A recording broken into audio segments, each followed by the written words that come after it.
কুমির এক প্রাচীন এবং রহস্যময় প্রাণী। দীর্ঘকাল ধরে আমরা জানি কুমিররা পানি ও স্থল জীবনে খুবই দক্ষ, কিন্তু তাদের জীবনযাত্রার কিছু অদ্ভুত দিক এখনও আমাদের অজানা। এর মধ্যে কুমিরের কিছু বিশেষ অভ্যাস হল পাথর খাওয়া। কুমিরেরা পাথর খায়, কিন্তু কেন, ঠিক কিভাবে এটি তাদের কাজে আসে, চলুন জেনে নেই। কুমিররা পাথর খায় কেন? প্রাণী গবেষকরা বলছে কুমিররা পাথর খায় কারণ তাদের পেটের মধ্যে খাবার গুঁড়ো করতে সাহায্য করতে এই পাথরগুলো গুরুত্বপূর্ণ ভূমিকা পালন করে।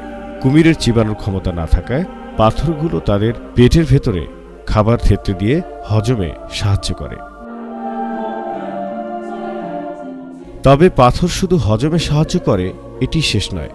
সাম্প্রতিক গবেষণায় জানা যায় এই পাথরগুলি কুমিরদের সাঁতার কাটার সময় ভারসাম্য ও স্থিতিশীলতা বাড়াতে গুরুত্বপূর্ণ ভূমিকা পালন করে। পাথরগুলি তাদের শরীরে একটি ভারসাম্য বজায় রাখে, যা তাদের পানির মধ্যে সঠিকভাবে সাঁতার কাটাতে সাহায্য করে।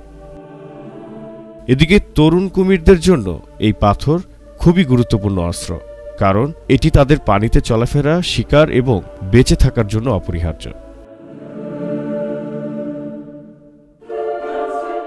এটাই কুমিরের প্রাচীন পাথর খাওয়ার রহস্য, একটি প্রাকৃতিক উপায় যা তাদের বেঁচে থাকার জন্য প্রয়োজনীয়। Zahirul Islam Zahir, JTV Bangla.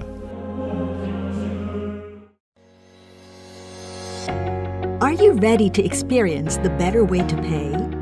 Then try JRF Pay. So what are you waiting for? Download now. Experience a better way to pay with JRF Pay.